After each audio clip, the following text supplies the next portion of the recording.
सरकार की गोविंदा। ऊंचे ऊंचे हाथ उठा के सब लोग बोलो गोविंदा।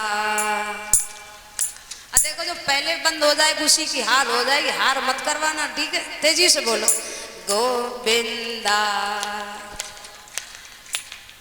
गोपाला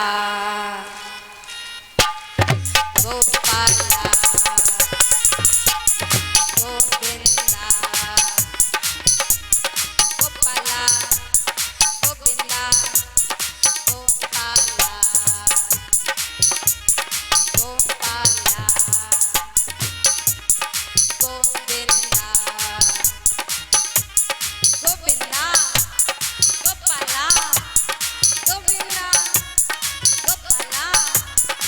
गोपाला गोविंदा गोपाला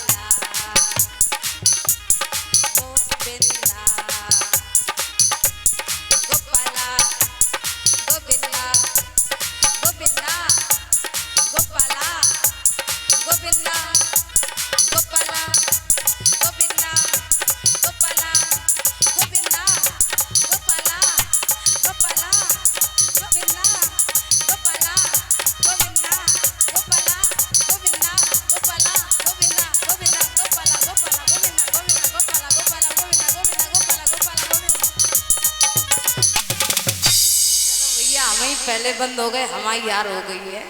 अब पीछे जितने मंदिर पे बैठे हैं ना ऊपर, वो सब चिल्ला रहे टोपाला टोपाला टोपाला। इतनी तेज गर्मी और गर्मी में चिल्ला रहे टोपाला टोपाला। खैर जल्दी जल्दी में उनकी भी गलती नहीं, जल्दी जल्दी में जीव लड़खड़ा जाए सो निकल जाए टोपाला टोपाला। बोलते तो गोविंद ही गोपाला है, निकल जावे टोपाला टोपाला। अब किस तरीके से निकल जाए, एक आपको उदाहरण दे दी।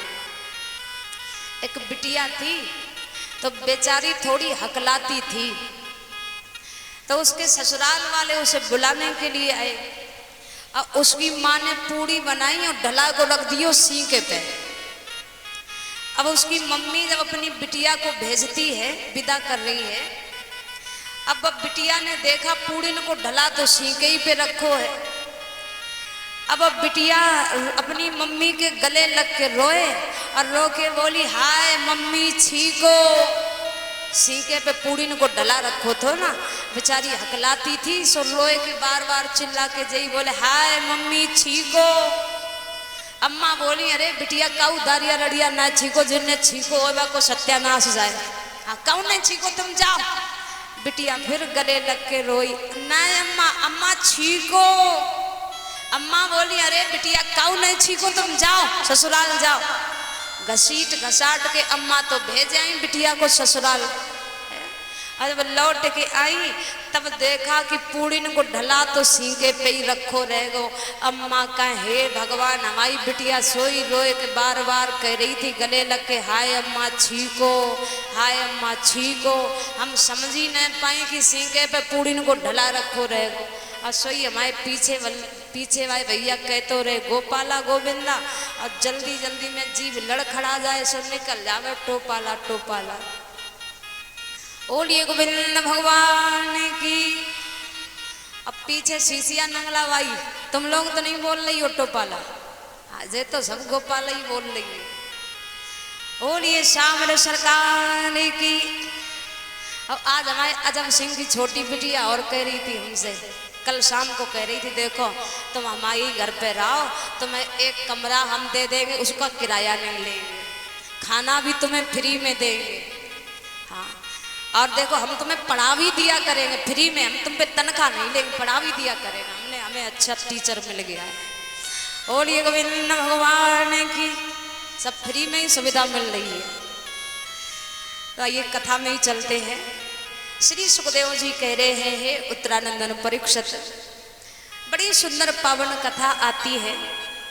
भगवान कन्हैया यमला अर्जुन नाम के जो दो वृक्ष हैं दोनों का उद्धार करते हैं। नंद बाबा ने दो पुरुषों को जाते हुए देखा, नंद बाबा घबरा गए।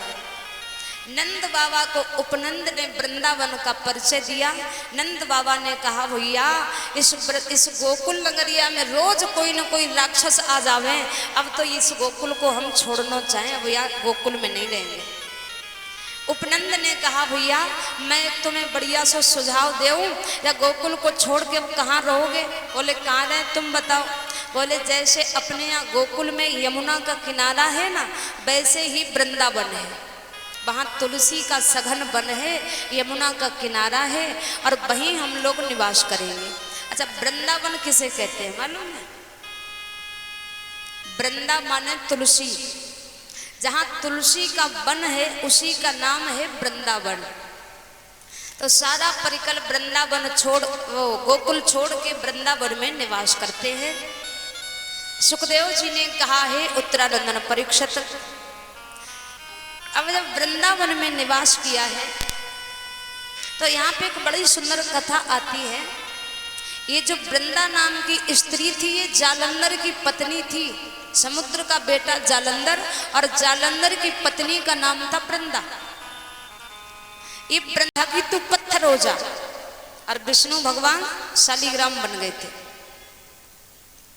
वृंदा ने शंकर भगवान को भी श्राप दिया था, शिव जी तुमने मेरे पति को मारा है, मैं तुम्हें भी श्राप देती हूँ, तुम पर चढ़ाया हुआ जल जो मुझ पे चढ़ाएगा उसको काल सर्पदोष लग जाएगा। हमने बहुत सी माताओं के घर में देखा है, तुलसी की जड़ में ही शिवलिंग रख लेते हैं। आप शिवलिंग पे जल चढ़ाते हो और वही जल चला जाता है तुलसी में, तो समझ लो काल सर्पदोष लग गया। श्राप दिया है ना वृंदा ने। अब वृंदा माने तुलसी, वृंदा ही तुलसी का पौधा बनी है, और बिना तुलसी के विष्णु भगवान भोग स्वीकार नहीं करते। तुलसी का पत्ता इतना प्रिय है, आप एक तरफ 56 प्रकार के भोग रख दो और दूसरी तरफ तुलसी का पत्ता रख दो, भगवान पत्ता को ही स्वीकार करेंगे। बोलिए गोविंद भगवान की। तो भगवान कन्हैया वृंदावन में निवास करते हैं।